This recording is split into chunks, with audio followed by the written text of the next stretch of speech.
everyone, welcome back to another adventure with Ruby. We're here today. I know it doesn't really look like it, but we're at Crawford Lake Conservation Area. We're kind of having to come in through a back way because it turns out that it doesn't open for a little while and there's a gate blocking it off. We have to get out here by a certain time in order to do enough of a hike and get home, time for our family to do their weekend things. So we found a back entrance and we're just gonna make do of it. It's been a long time since I've been here, but it is, I do know that it is beautiful and there are a couple of pretty cool things to see here. So let's not talk too long. Let's just get at it.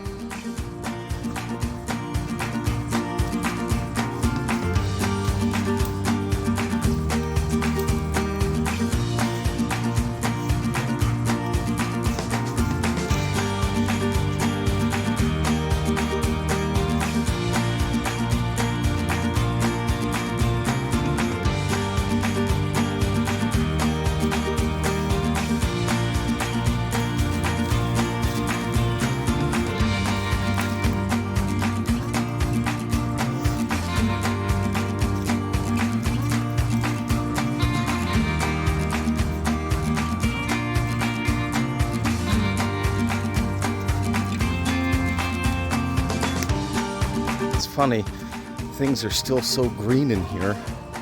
As you can see, there's little pops of color, but you know, it was a month ago that we hiked the Bruce Trail into Terracotta Conservation Area, and I was remarking how leaves were already starting to change. It feels like they're changing so slowly. They started changing so early, but it's been so slow. Well, hopefully we'll see some good colors today.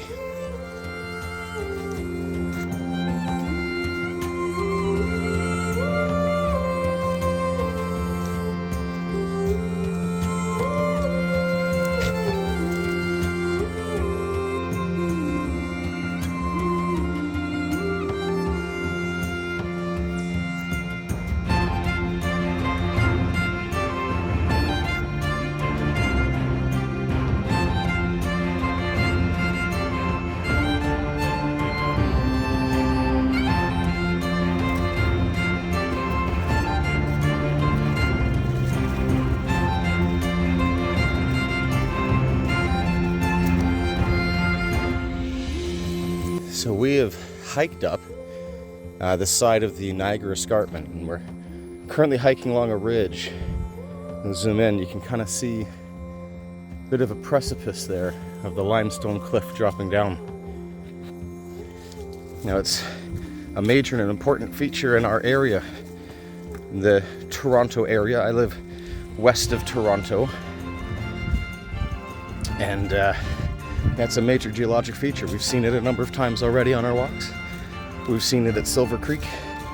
We've seen it, oh, it's a nice view, kind of foggy this morning.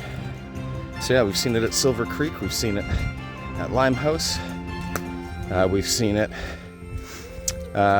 pointed it out at Forks of the Credit.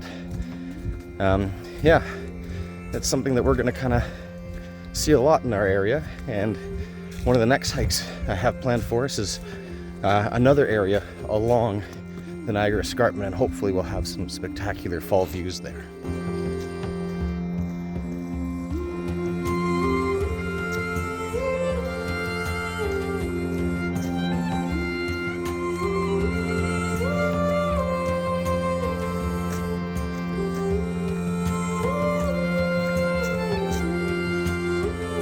It's a shame we don't have the nice views off of the edge of the escarpment, but it is kind of cool having the fog and the mist this morning. Gives things a bit of an ethereal quality. Ruby constantly rooting around for squirrels. Come on, Ruby.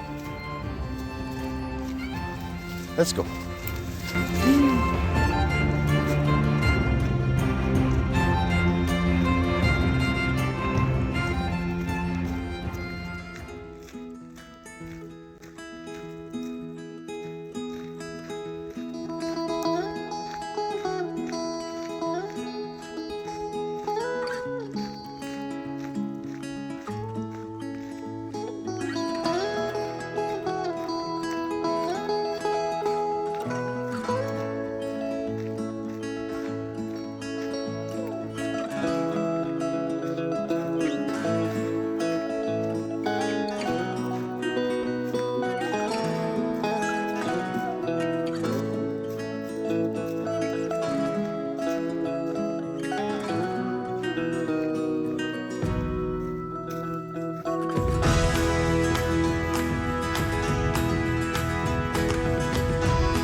Okay, so here we are at Crawford Lake.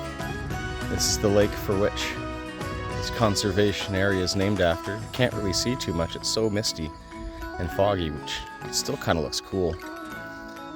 But an interesting thing about this lake, at least for me as a geography teacher, is that this is where scientists proclaimed the Anthropocene.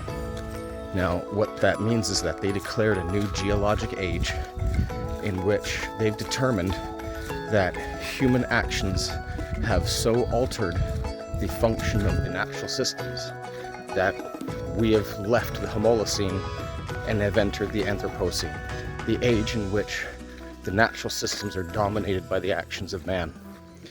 And they determined that by studying the sediments at the bottom of the lake. And they felt like they saw enough evidence that the natural systems were being altered by human actions that we've actually entered a new geologic age. And that happened here, right here. So this bit of concrete here is actually the remnants of a porch of what was the Crawford summer house. And that's who Crawford Lake is named for. It was a wealthy family had built themselves a summer retreat here, and that was where their house once was.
So there is a visitor center here, and it's got some interesting exhibits.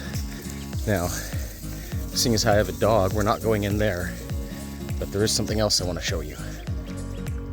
Now, they have actually reconstructed an Iroquoian village.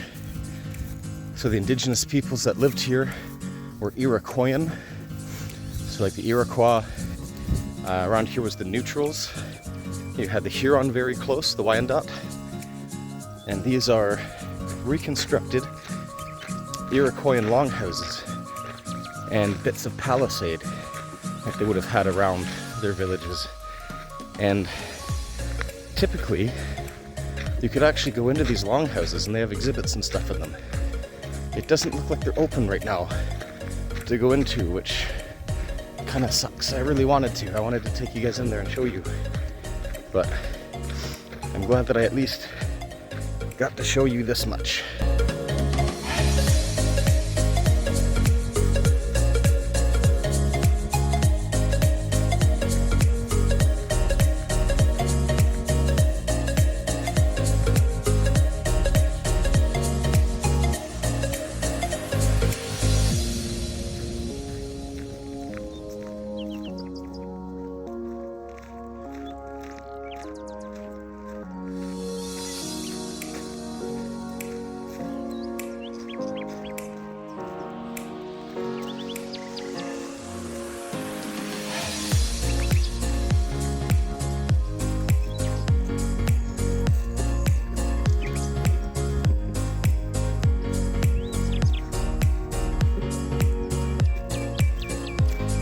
Well, we are back to the escarpment ridge, hiking back to the path that we had hiked in on.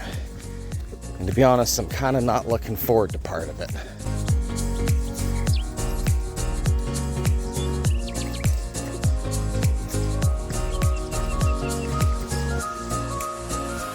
Well, now that the mist has burned off a bit, I can give you guys something of a view. And that precipice way out there in the distance, that is where I'm going to try to take you guys for a hike next time. So stay tuned for that. Okay, well, we've come to the proverbial, what goes up must go down. And this is going to kind of suck because it's been raining, so this is wet and a little bit slippery. I already slipped coming up, as you guys saw. So I got to do this really gingerly, or I'm going to get real dirty. Whee!